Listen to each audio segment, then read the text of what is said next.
नमस्कार दोस्तों, आज मैं भारत में दिन प्रतिदिन बढ़ते बलात्कार के मामले, उनकी शुरुआत, कारण व निवारण पर बात करना चाहती हूँ।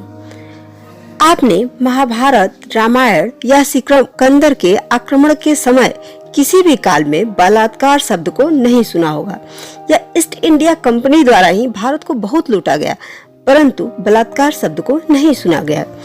बलात्कार की शुरुआत की बात करें तो मध्यकाल में जब मोहम्मद बिन कासिम ने सिंध पर हमला किया और राजा दीक्षा को हराने के बाद उनकी दोनों बेटियों को यौन दासियों के रूप में खलीफा को तोहफा भेज दिया, यहाँ से बलात्कार का शुरुआत कह सकते हैं।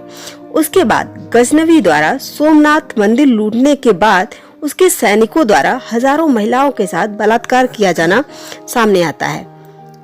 भला अब वर्तमान में बात करें तो national crime report bureau NCRB की रिपोर्ट के मुताबिक भारत में 2018 में औसतन हर रोज 91 महिला ने बलात्कार की शिकायत दर्ज कराई।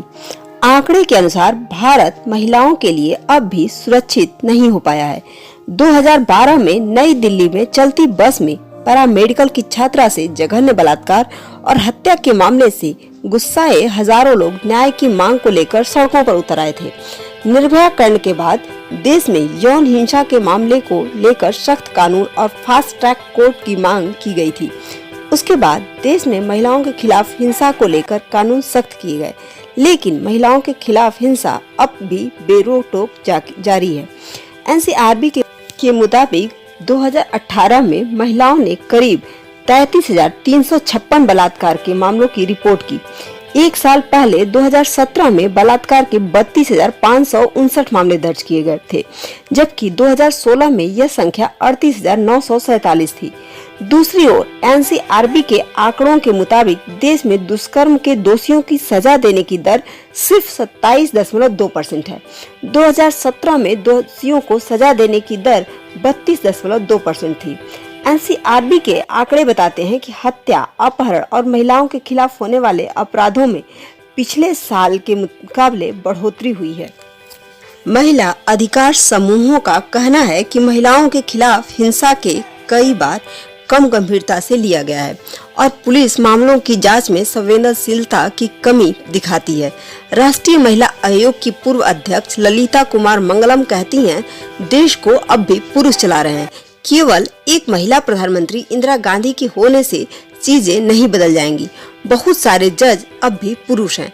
कुमार मंगलम कहती हैं कि देश में बहुत कम फॉरेंसिक लैब है और फास्ट ट्रैक कोर्ट में जजों की संख्या कम है। बीजेपी से निष्कासित विधायक कुलदीप सिंह पर 17 वर्षीय किशोरी से बलात्कार के मामले ने देश भर का ध्यान खींचा।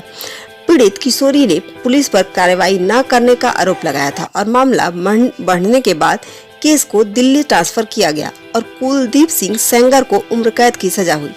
2015 में बेंगलुरु स्थित centre for law and policy research ने अपने अध्ययन में पाया था कि फास्ट ट्रैक कोर्ट वास्तव में तेज हैं, लेकिन बहुत ज्यादा मामले नहीं संभाल पाते हैं।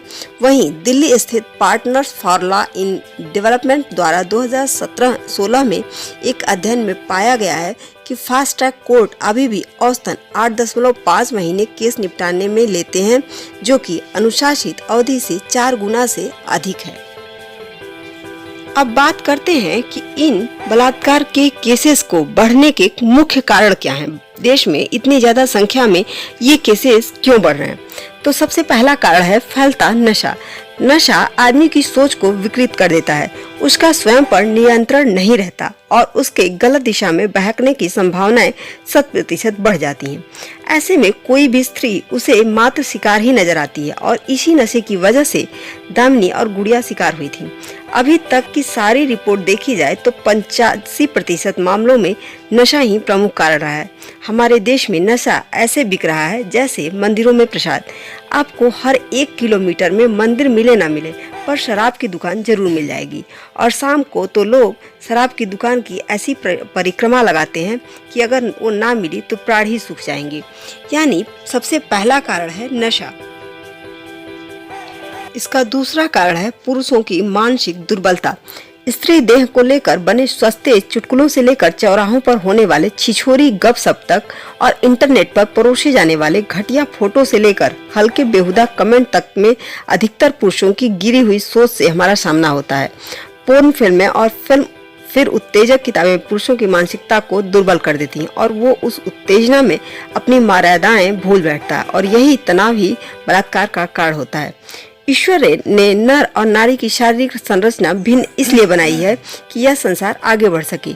परिवेश में घुलती अनैतिकता और बेशर्म आचरण ने पुरुषों के मानस में स्त्री को मात्र भोग्या ही निरूपित किया है। यह आज की बात नहीं है बल्कि बरसों बरस में चली आ रही है।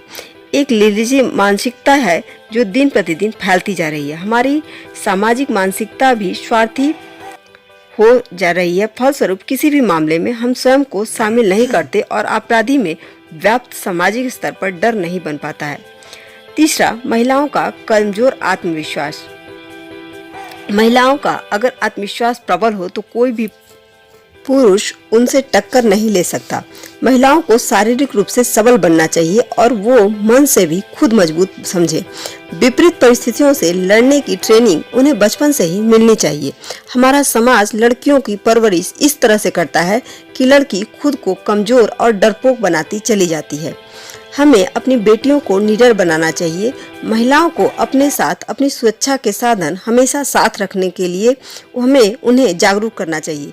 महिला अगर डरी सहमी खुद को लाचार समझती रहेगी तो कोई भी उसे परेशान कर सकता है। उसके बाद हमारे देश का लचर कानून। हमारे देश का कानून लचर है, ये सब मानते हैं। अगर कानून सख्त हो तो शायद आपराधिक मामलों की संख्या बहुत कम हो जाती।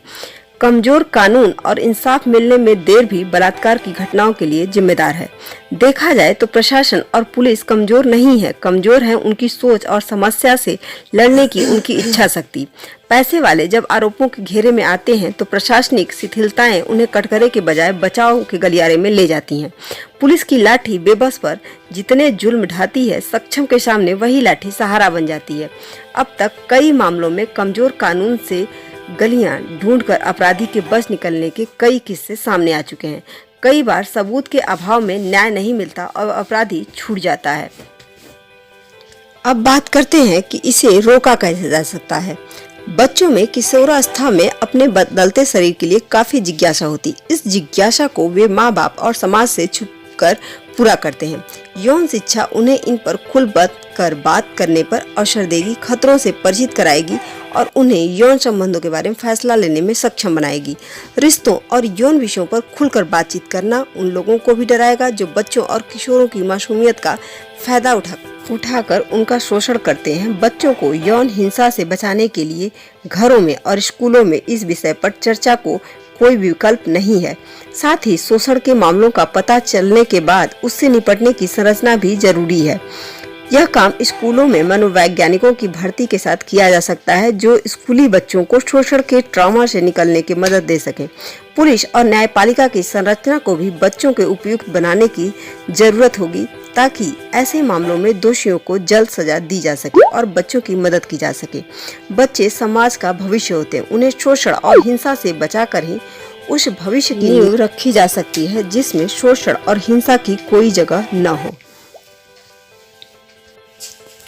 अंततः आज हमें बलात्कार को धर्म मजहब के चश्मे से नहीं देखना चाहिए। बलात्कारी कहीं भी हो सकते हैं, किसी भी चेहरे के पीछे, किसी भी बाने में, किसी भी तेवर में, किसी भी सीरत में। बलात्कार एक प्रवृत्ति है। उसे चिन्हित करने, रोकने और उससे निपटने की दिशा में यदि हम सब एक मत होकर काम करें तो संभवतः इस प्रवृत्ति का नाश कर सकते हैं। नमस्कार।